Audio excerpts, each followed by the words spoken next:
how's everyone doing? I'm Mark, and I'm going to be basically answering a question we had from one of our customers earlier about how to layer. Yeah. So basically, if any of you have been keeping up with the 1 miniature a week thing we have on Facebook, if not, feel free to join. We just basically share our progress for our New Year's resolution to have at least one model done a week. And I've been doing the store's Spire Bloodbound. It's miraculously stuck to the table somehow with glue. But anyway, so these are the guys I've been posting, and the painting technique for them is pretty simple. Like, you don't need a large color palette to do it. But getting these guys ready for the store to have some Spire games if people don't have the armors they need. But the guys I just showed you didn't really have as much detail before. Like, this is just the like no wash, no other layering. I've done the skin, and that's pretty much it.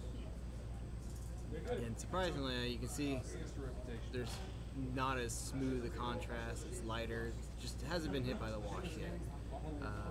But I basically just got all the base colors done. So you can see it's like real sloppy transition between the ridges and the muscles. But you know, that's gonna get smoothed out later.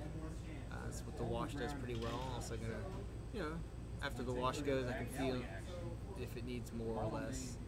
But so these guys, yeah, you can definitely see how it's just a little more sloppy. But what the wash will do is that will make that transition real smooth. But since I'm going to be showing you guys how to do it, or not so much how to, but really how to score the space.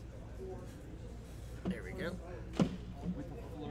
So what I'm going to do is going to take two lighter colors on the ones that haven't been finished yet. And sadly, I packed away my wet palette.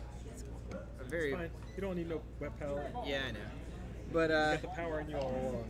So I'm just going to use the back of this cup. Basically thin out the paint a little bit. So here, what I'm going to do, like on his pants, you can see where basically most of the light is going to hit that thigh. I'm definitely going to make that thigh stand out more, and basically they're fairly tight pants, so they follow the muscles pretty well. So you can just basically think, where would the muscles show the most? And like there's creases in the fabric, so you can follow that. So one of the books I had to pick up and learn while in art school is dynamic wrinkles and folds. Really? Yeah, it is an entire textbook over old people, right? Yeah, okay. Just old people. Of how cloth should look. Yeah, like basically like what different stretching and pulling will turn out on a cloth. And like what causes certain things to look certain ways. Yeah. It's a really good book, but boy, do you have to be committed to studying how like wrinkles and such turn out. It is not the most riveting read for anyone wondering. Like, do you even fold, bro? It's a good book. I mean, it's not necessarily useful for painters because, you know, that part's already done for you guys most of the time. Yeah. You know, as a painter. But it is relatively exciting for someone who has to do either drawing or sculpting. It's really good for sculpting. Just learning how stuff operates on a 3D level. But John is correct. It definitely, the painting the models, they've definitely done all the folds for you. Yeah. They're quite easy to pick out. It's got a nice fold on his butt, so I didn't go into that fold at all. And then I guess we can go a little bit up here. And we're gonna try to leave that dip alone.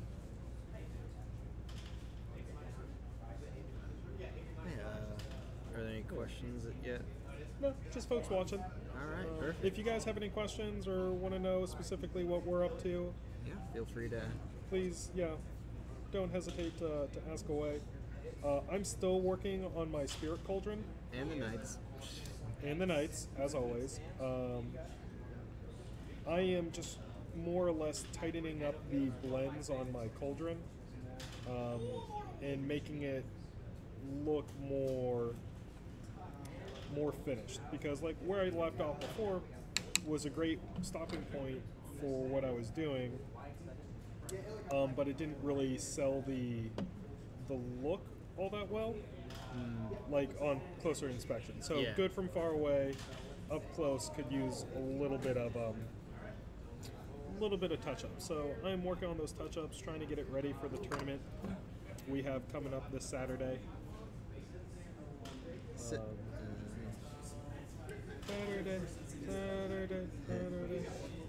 So one thing that actually took me a lot of convincing to really utilize was orange highlights for red.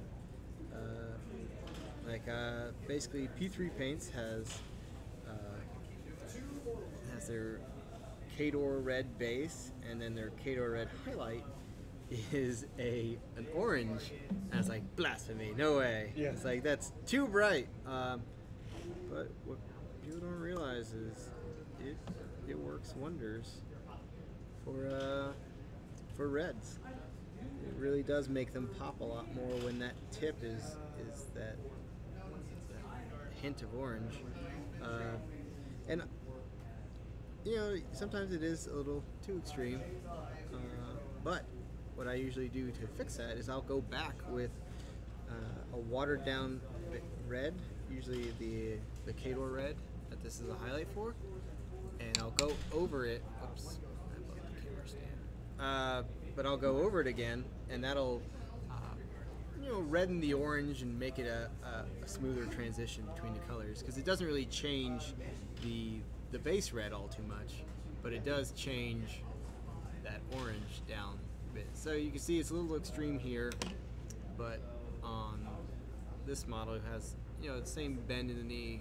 It's less pronounced, it's more faintly pronounced. So I'll be going back with the other red to kind of make that transition a lot better and a little less extreme. And so what I tend to do as well is I'll go back with the orange again and see if I can't get the very corners of the folds, things like that, things that do need that nice pronounced look. But to give it a nice smooth transition, I'll be going and getting all the major spots with this. So in terms of layering, what techniques did you pick up early that really helped out with that? So dry brushing is definitely a great way. I mean, would you really consider layering? Is it just? Yeah. Well, so I mean, layering altogether is the process of putting one different color layer of paint on top of a previous layer, right? True, I guess. In the most simplest terms. So yeah, there's a lot of techniques to accomplish layering as a whole, but the end goal should always be the same, right? It's a transition of colors. Correct. Through the application. Now, I mean, you can be more specific and say, hey, layering shouldn't be dry brushed. It should just be a straight application of paint, no blending. Layering, I would definitely say, is my favorite style.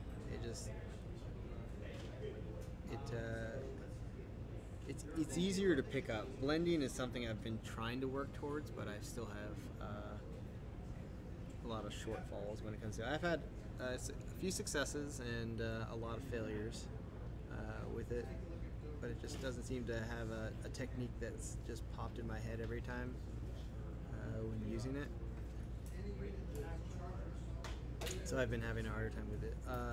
Dry brushing is the go-to, hey, are you just starting? Here you go. Yeah. It's definitely the combination of dry brushing and washing your miniatures is, to me, the easiest way to get a new person painting to a level that they will be happy with, right? Like, Yeah, definitely. It's what got me started with painting. Now, granted, keep in mind you don't want to use your best brushes for dry brushing. It is a very abusive technique to your brushes, and tends to fray the bristles fairly quickly. So it's I wouldn't say it's a last resort, but it's definitely once you advance past dry brushing as your main technique, it's still a good technique. Like, for example, the hair, dry brushing is definitely what I use to make the hair stand out, because that's obviously black hair, but as you can see, it has details that don't really say it's not black, but that's like a darker denim blue dry brush onto the hair that made it stand out more than just saying, here's black hair with a black wash. Yeah, like dry brushing, as always, will be a tool in your toolbox. Yeah. That's definitely the nice thing about painting, is like, it's a toolbox. You can always go back to that. It's never like an outdated technique. There's always something that it could work well for. And Daniel, in terms of painting stormtroopers, look for that episode sometime after March 8th. Because that's when we get our demo set in. We're super excited about that. But, you know, we gotta wait until it shows up before we can do anything. So right now I'm going with my watered down red base coat. And I'm going to just try to pull that everywhere. Have it go over the orange, but make sure that the orange still really kind of shows through. It's a nice thing about lighter colors, is that they really tend to poke through thinner paint coats.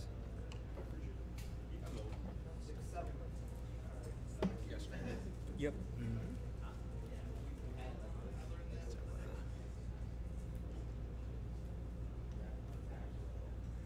Yeah, wasn't Dakota supposed to be off today?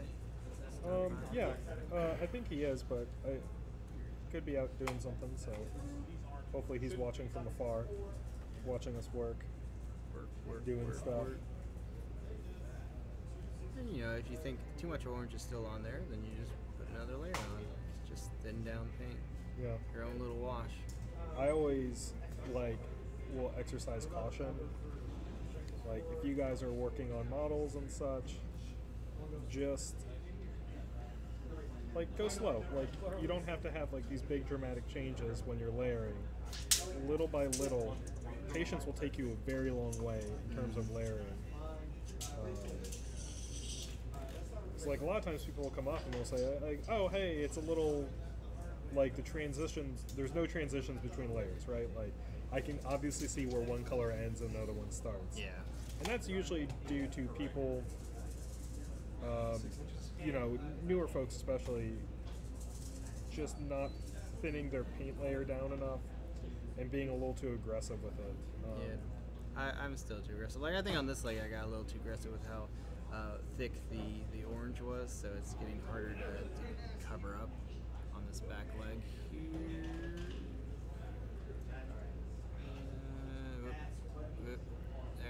Okay, I'm having to relearn where to put the model for the camera to see.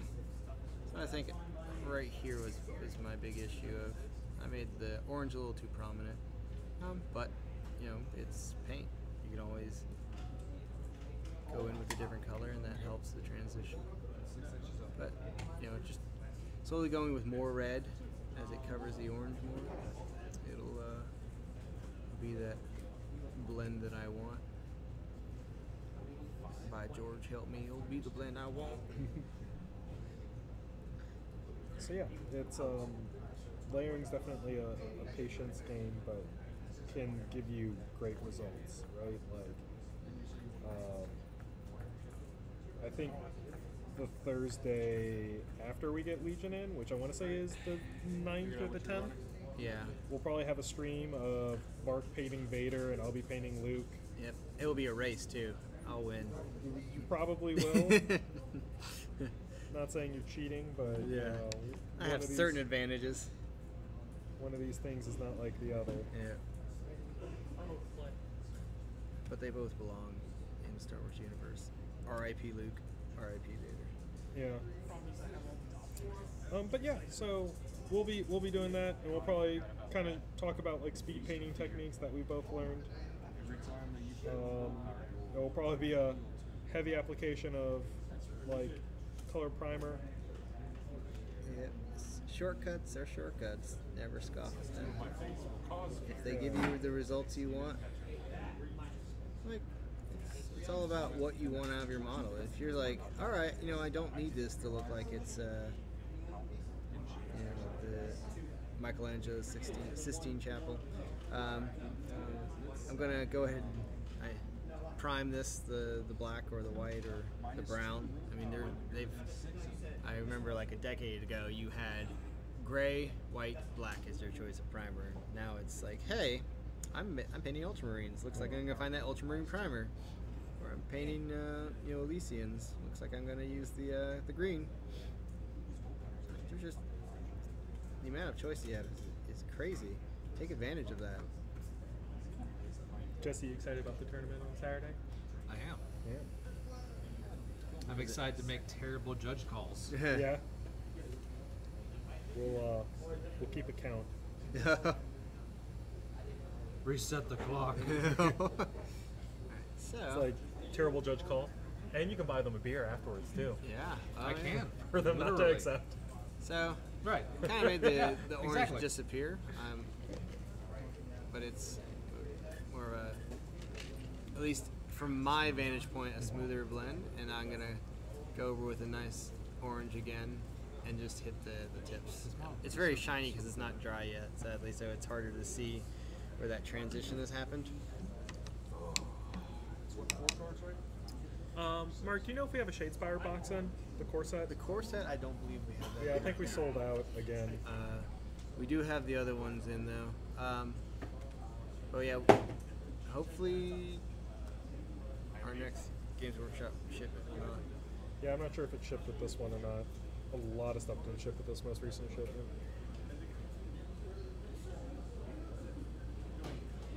Alright, let's see. Well, it's still. That's a good question, John. Yeah.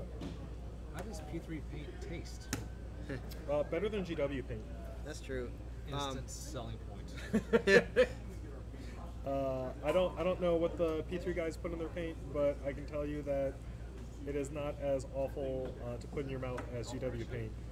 Please don't quote me on that, even though I gave you this in a quotable format. Giga-Bites is not responsible for you eating paint. No. Disclaimer. I think Dallas sneaks into the factory and sprinkles a little cocaine in each pot. Oh god. Could be. Just a little bit of methamphetamines in there. Just a little bit. You know, Dallas has watched one or two of these. I know.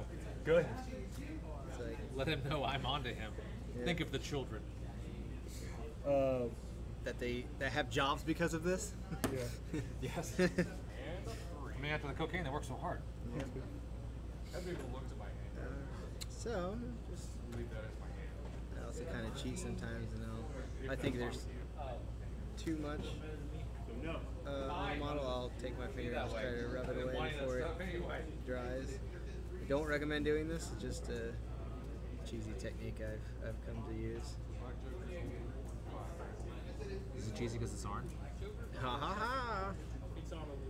Nacho stream, get off.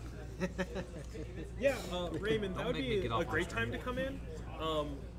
Like, one of the big selling points for War Machine and Hordes is definitely its tournament format.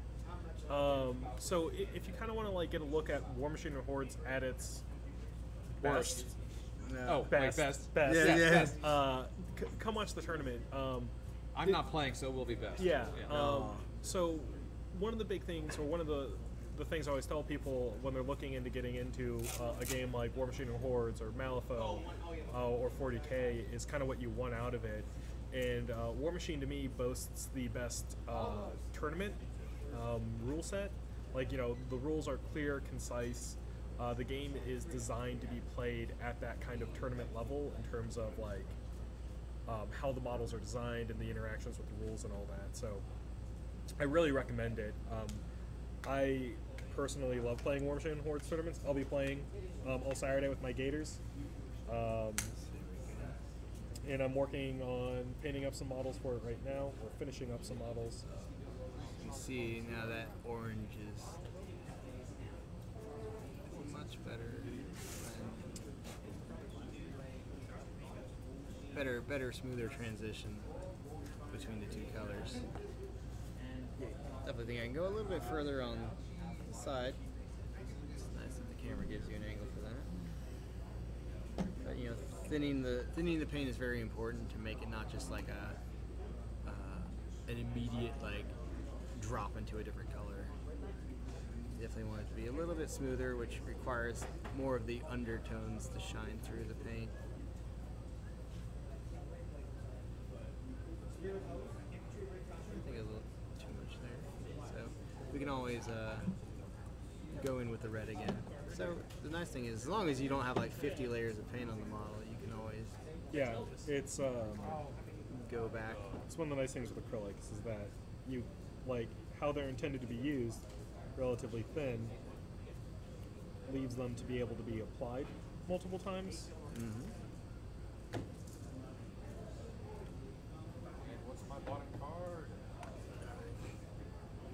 So there we go. So like I'm looking at in the camera and I was like, all right. So I see I have like this little V and I'm like, all right, I need to find a way to fix that. At least make it less of a V and more of just a less of a. Basically, I want less of a letter and more of a just where I want the leg to really shine.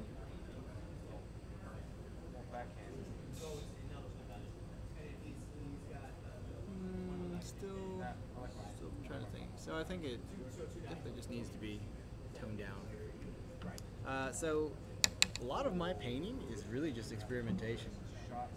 And like John said, with the acrylics being as thin as they are, it's not hard. You just experiment. Figure out what you like, what you don't like. It's a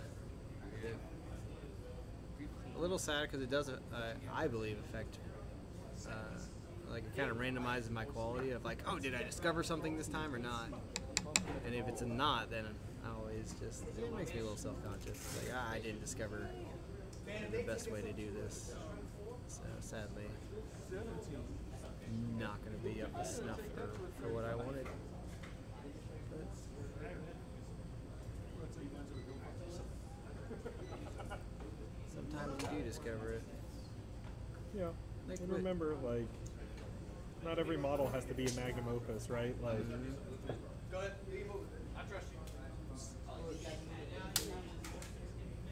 Yeah, if you come from a Magic the Gathering background, you will be pleasantly surprised with how easy you transition to War Machine and Hordes. Oh yeah, because there's that. List building, like building a list in War Machine and Hordes, is very much like building a deck in Magic.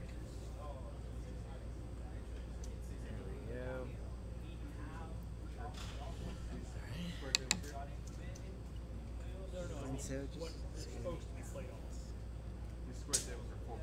yeah, I would definitely say, like, if you want that perfect blend, definitely learn wet blending.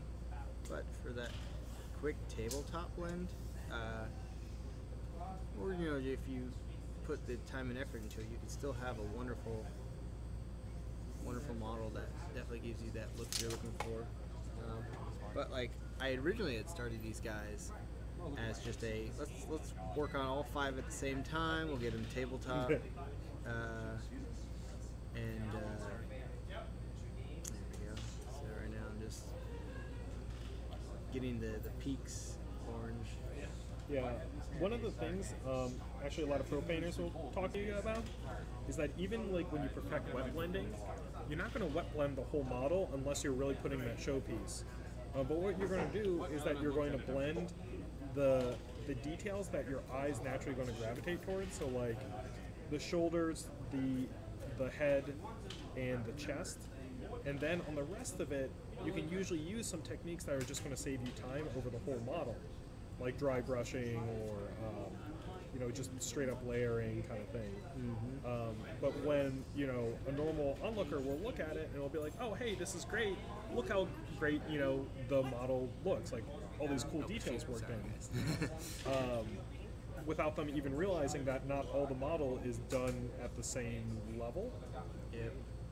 And so that's something to think about when you guys are working on models and such,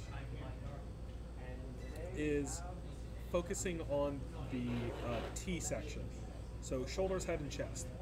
That's always going to be where the eyes go first, especially the head. But it kind of depends on the model individually. Like, you know, if they have like a giant like laser beam coming out of their chest or something like that, then your eyes going to naturally gravitate towards that. So, Yeah, this is but most people will go towards the face first, and then down to the chest, and then the shoulders, and that's usually where it stops. So like I said, when you're working on stuff, make sure you put the most amount of detail in those areas, so that when at first glance, whoever's looking at it will be like, wow, that's really cool, that's really done. And you're like, yeah, sure. It sure is done. Alright, so then we have that front leg. So you can probably see there's a big difference. Like this, the thigh pops here. It's just still that dark color, so it's not as prominent.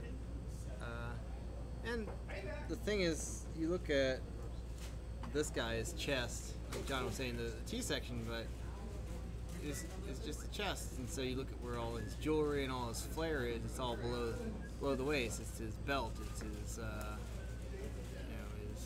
his pants. That they really say, "I work for this army. Here's my colors." Gang signs. Yeah. There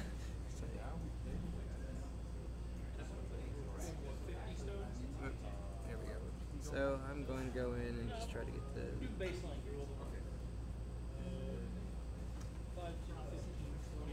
showing. And once again, we're going to go back with that red. Make it a less just game changer, tone change. Or just that subtle change from red to lighter red.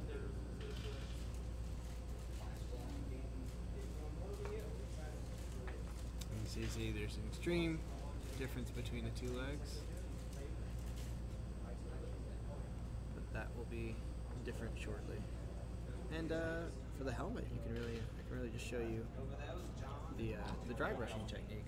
Grab a brush that I want to use for that. Just as a heads up, guys, we also got the AK Interactive series of brushes in, and I am using one for the first time tonight, and woo! Are they good? Yeah, they are. I am really enjoying this. So these are all Good. Oh yeah, I have a full. Oh, I'm sorry. I have her. I got all the pieces. Yeah. Oh, you're on the face. So we have, let's see, the helmet. That's right. I was going to go on the helmet. So first we're going to get the highlighting done for the helmet. No, she in the ghost summoning session. She summons that thing. Alright, so it's that original Khorne red, and we're just going to hit spots that would be probably brighter. And once again, for me, this is always more so guesswork than someone who's been learning about where light shines, which is something you also learn, right, John? With as well as how cloth folds, you can learn basically how light shines. I know John Caspian is big on knowing where that, since he does a lot of photography. He knows how to get certain spots highlighted on people. And that's something to do with zenithal priming as well. Here, if you want to show off this guy. Yeah. Like, it's exaggerated, but it's a great way of showing like the looker of how to build a light source. Yep. And so like you might come in and paint over all that zenithal highlighting, but it'll at least like give you an idea of how light will hit each individual part. And you want to explain how you do it with the two so primers? Basically, it's you're going to grab a black primer, and you can control this by doing like starting with a gray or only highlighting with a gray, but you'll grab a black primer, prime the thing black, let it set, and then come in with a white primer, or basically any lighter color. And what you'll do is you'll hold your hand at a 45-degree angle to the model and just do a light dusting around it. So you're not going to hold down on the trigger too much. You're not going to want to like overdo it, but just the light dusting will help you show where the light falls. And it'll also help you like build in natural highlights, because like when you put a light layer of acrylic over it, that highlight's going to show through. So I've basically gotten most of the paint off the brush. I really tend to use my back of my hand for this, because it really just lets me see how much I've taken off the brush so far, how much is left. Yeah.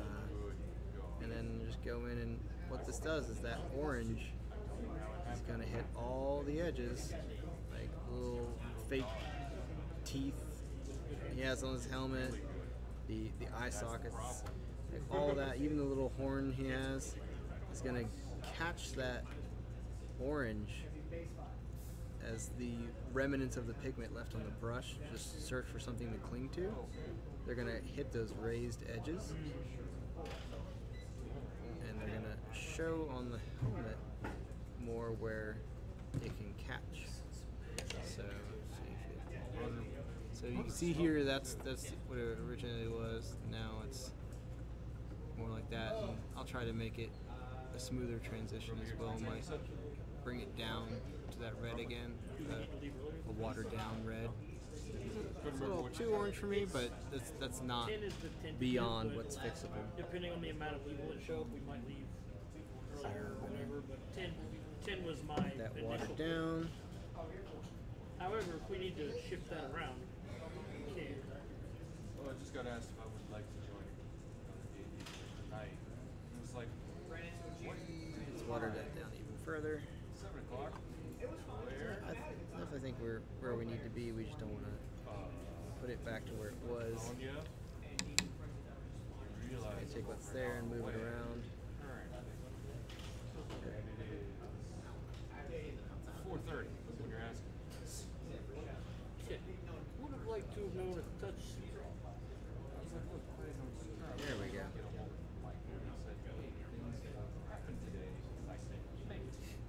I'm a sucker for this magenta color. I mean, it's funny that because that's what, Menoff? Base? It's sanguine, sanguine base Yeah. and sanguine highlight. But I almost incorporate into every single one of my models that I paint. I mean, that's me with any green, really. If I well, had not these guys. a signature color, it would be sanguine base. Oh yeah. So let's see if it's toned it down a bit. I know it's shiny, so it's going to be a bit before you can actually really see the detail on this camera. But I definitely think that's where I wanted it to go.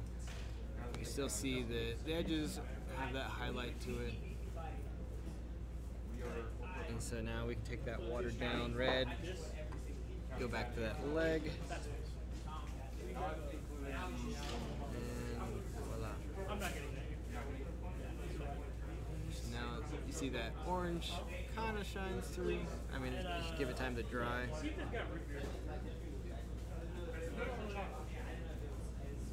we go. Alright. Some spots of it. And what? Danko? Voila. Und Silvisha plays the game. With the lasers. Sorry, Candy. Right. So, since we got that, I guess we can go to the wash step of an actual wash, not the watered down paints I use. So, for skin, a lot of times, really, there's different shades. It's usually between reds and browns that you want to go. Like there's a Reichland flesh shade that's a wonderful combination between red and brown. That's good for having those darker sun scorched kind of skin. What I'm going through here is with the Seraphim Sepia, and so that's going to get in all the crevices. And the nice thing is these guys are pretty scarred up, either from battles or self-mutilation for Khorne. But either way, they tend to really beat themselves up in his name. And so, when you go in with a wash, it makes all that detail pop. And what it's going to do for me right now as well is it's going to make that transition between the two colors I put on the skin, like it's going to make that transition a lot smoother. Couldn't remember what this was called. And since it tends to sneak into crevices, it's also going to make it more pronounced where it wasn't able to sit. So it's a great way to really make flesh stand out. And so what I'm going to do now, since I got it everywhere, sorry I keep holding it too close to me, but what I'm going to do now is just go through and try to pull or collect it where it's been pulling. So I go back with the brush with nothing on it and just collect it from where I think it's too prominent. So like on the back, so I think this line here is too much, underneath the arm a little too much, so I'm just going to try it off on me, go in, collect it again. Underneath the chin might be a little too much, so I'll collect it there. And maybe the armpit, a little too much. And we're going to move it down here to where it hasn't really collected yet. So you should move it around. That's good enough. I forgot the arm holding the axe, or the hand. Yep.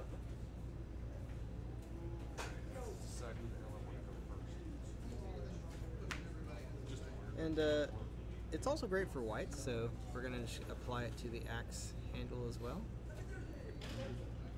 Because, they're not going to be holding this with clean hands every time. It gets dirty. It gets the blood, sweat, and tears and sacrifices for Khorne all over the weapon.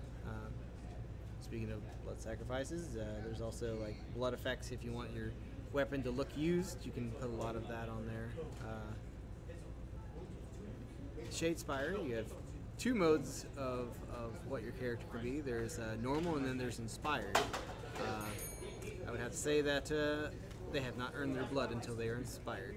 Khorne guys inspire when then 5 models have been removed from the table.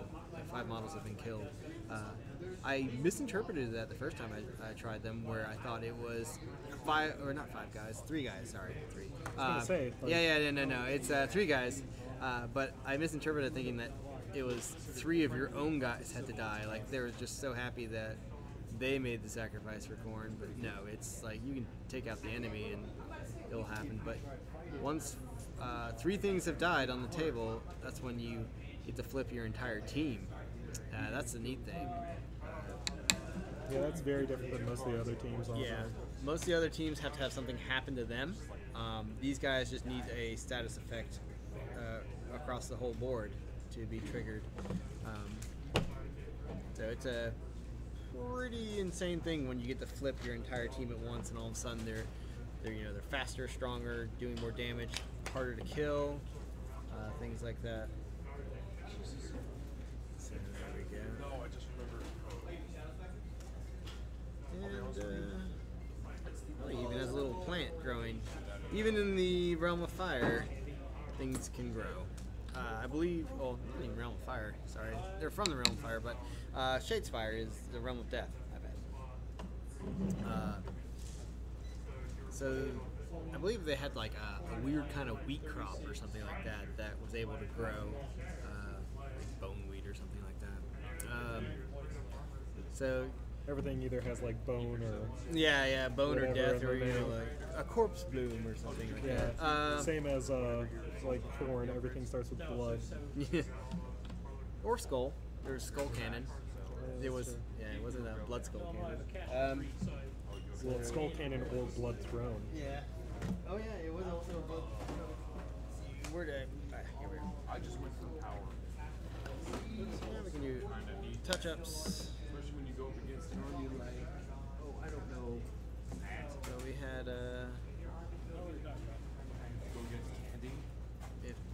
Thomas May trying to organize our Shade Spire. We also have JT who came in and played on Tuesday. We got a couple guys into games. So I had a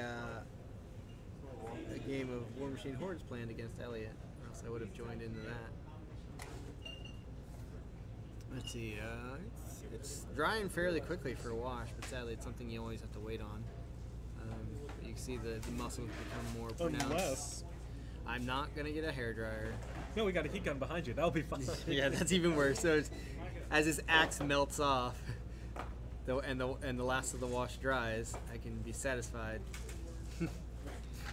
But yeah, you guys can see it's definitely got that nice, all the muscle, the six pack, everything is just showing a lot more. Yeah. But it's a dangerous, steep slope to try to paint when that wash is drying. So I'm gonna pick a spot. Chris Camacho says definitely go for the heat gun. Yeah. Yeah. Do you want another troll war beast, Chris? Because that's how you get a troll war beast.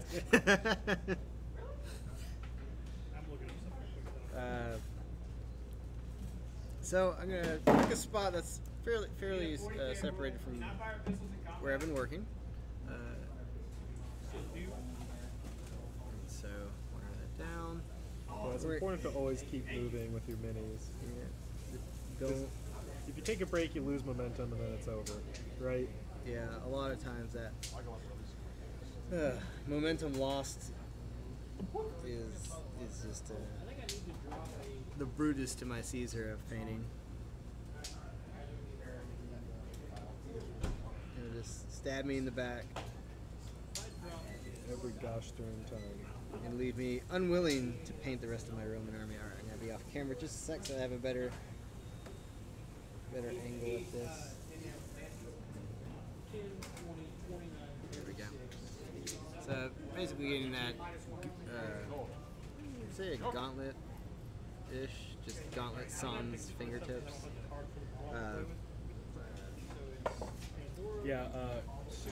Chris Camacho needs a shirt that says heat gun till it smokes. Oh. I have the card, I just don't have the ball. Yep. Insidious Madness. That is the true hallmark of a tabletop gamer. Just never knowing when to quit. Yeah, when you got a problem with the model, just apply a heat gun. There we go. Washes and setting, heat gun it. That one of the one who eats kids. Bad mold lines, heat gun it away. I think it's crazy. I remember Chris being in the store and he was like, how strong is this heat gun? And he took an empty sprue and heat gunned it, and it would just like slowly slumped over like a flower craving water. It just, It's like, oh, that's strong, yeah. You stay over there. You stay 4 feet away from me. Oh, yes, we'll just have to. We got a little too far out, but like I said again, that's fine. We'll fix it in post. Dang it, doing it again. As long as I don't get it on the skin. As I say that, I get it on the skin. Just kidding. I should be fine. Took it out of where I put it in the dogs. Yeah. And yeah. So now we have, see, like it was right here where I kind of didn't want it to be as prominent, but it was such a, like it had that gap in there, and it just kind of decided to take over.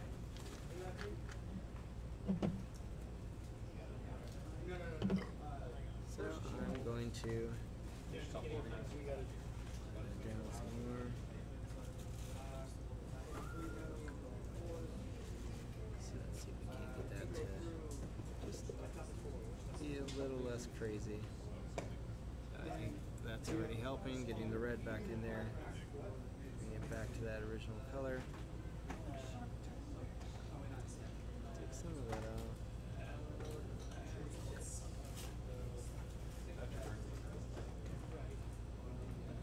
Try to get some out of it. There's one on the chair next to you. Well, I don't want to take somebody to see if they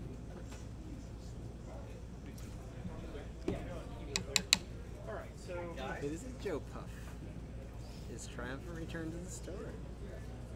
It's been some time since we have seen Joe. It's good to see him again. So, let's see. Now, still going to be very shiny, but you can kind of see how the orange is so prominent. I'm going to hit it with some more orange, but it just makes that over broad sweep of orange that I did initially a little calmer, and then that edge hit that I'm going to give it. Sounds like a drug term. You want that edge hit? Well, how about this? We'll just measure our foot, and then we'll put some terrain down and measure. Make a more targeted highlight again with the orange. Have you kept us on Space. So, how you doing? How you doing? I'm awake. I feel you. Me too. Yeah. Playing some Malifaux. In space. In space. Are we in space? Because we're all dead already. You're giant ass teddy bear. What's up, Joe? Finding a mix for dead flesh is always tough. I have to agree. I mean, I've only painted dead a few times, but So I like to mix a little bit of like khaki and flesh tones together to get that kind of like not as lively skin. But even then, I still have yet to perfect the recipe for something I consistently like, especially with gators. Like, I don't want to let the dead flesh go towards the green because I don't want it to compete with the skin. But I also, like, on that same note, I don't want it to go towards like red because then that turns from dead flesh to rotting or no, to like living flesh, like freshly killed. So a lot of it is experimenting and figuring out what works. So going back to that helmet, getting like the brows. Oh, sorry, John. no, you're absolutely fine. All I'd say is dead flesh for gators is I usually try to go towards like grayish. Keep it neutral.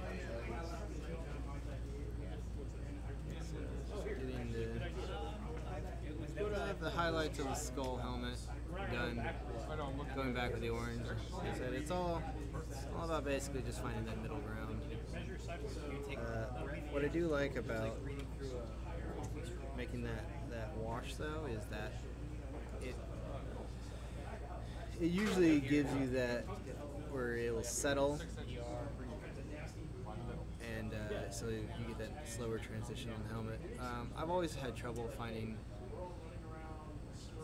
a nice transition on smooth, rounded objects. It's really hard to just be like, oh, here's the edge, and I know it should be brighter to darker from here, and the helmet for me has always been, where does it start? Where does it need to slow down on where a color begins and ends? You know what I recommend for that, Mark? What's that? Is so they do this in art school. It's like one of the first things you have to do is like when you're trying to learn like shading or colors or anything like that. Yeah. Is to paint a bunch of spheres. Oh. And like first you just do the normal like dark to light sphere, and then you add colors in with transitions, and then eventually you get to textures. But you can totally do that for mini painting because we can just go and pick up like a bunch of like wood balls from Michael's, and then it's a great way to teach yourself how to paint those transitions on something that you don't necessarily care about messing up, right? Yeah. And that's a big, it's a big deterrent from people trying out new things is worrying that they're going to ruin A good model, Yeah. Tyler came in today and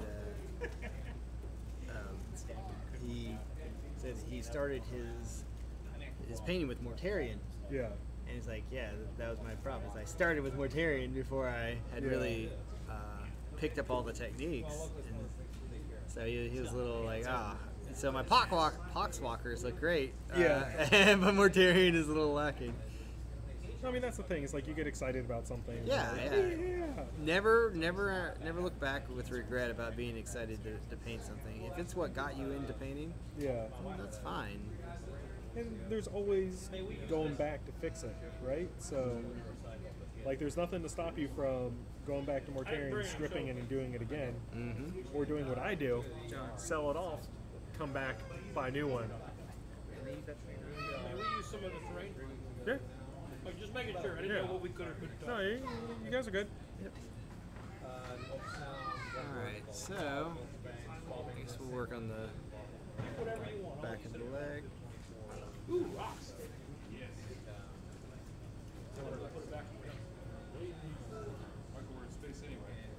That's a pretty hardcore rock formation. That's a whole skull. Basically, I just wanted the pants to look like they were more than just red pants that did nothing else. Really just There's littler pieces in there too. shine through his pants. And so, and really that's pretty much the blending on there. I think most of it, like there's the gauntlet. Probably needs a little more orange on there, but the rest of it will just be like edge highlighting, the little loincloth thing he has, the ruffles of the satchel he has. Would be another thing to really edge highlight.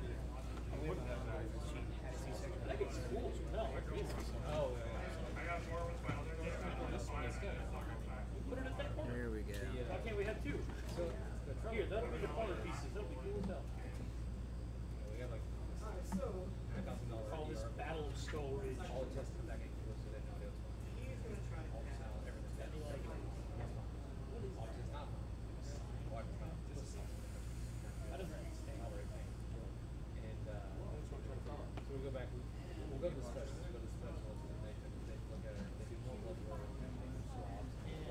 There we go. So there we go. You can see like that gauntlet's edges and that ridge in the center really seem to pop more. That's what the orange does. It's really good at doing that.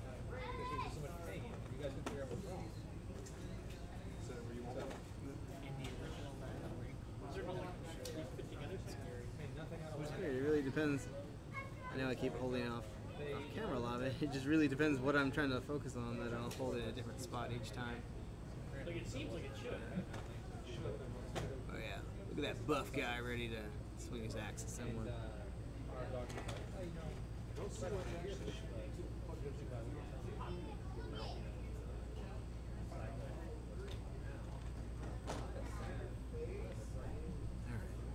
Oh, that's perfect. Yeah, let's use that.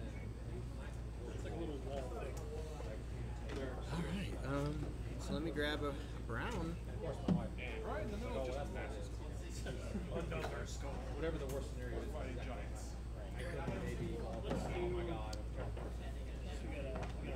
So I'm gonna take I like to do this with leathers, and a lot of times when you do Let's do two little rocks. edge highlighting, you just take like the next shade up, and then you'll highlight with that.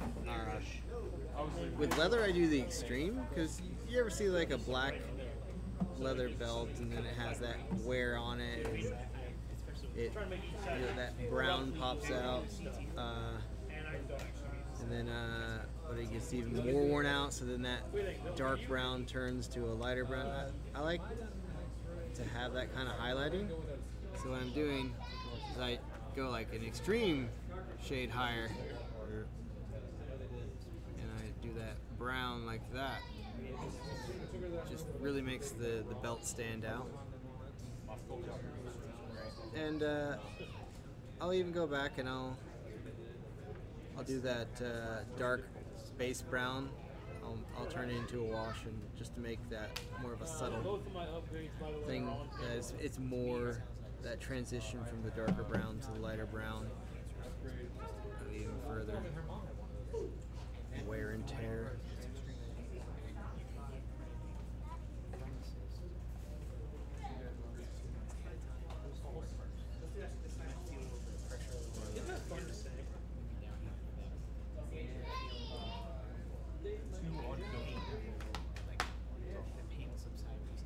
Alright, ready when you are, bud.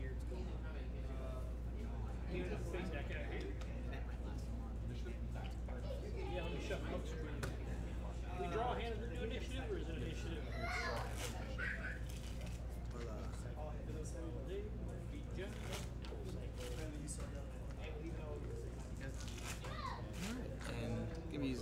same one.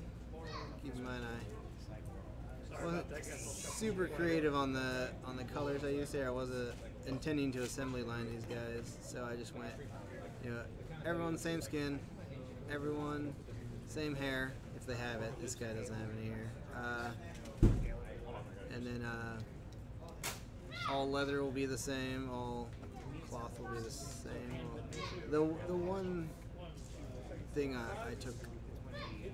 I did separately though was the loincloth. I did say that could be like a darker red. It wasn't too much of a hassle to do that. Alright, so right now I'm just highlighting that bag on the side. See if I can, making that stand out a little more.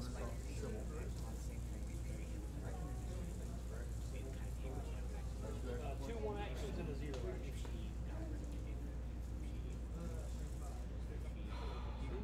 Whoopsie. Do you have the Reikland flesh shade over there, Mark? Crimson Caribor. That's fine. Alright guys, we are quickly wrapping up our stream, so me and Mark are probably going to take off for the evening. But thank you guys so much for watching with us. I appreciate it. And always feel free to ask questions. Absolutely. Alright guys, until next time. Alrighty. We're in it. Joe's like, fuck your stream. I'm out. Peace.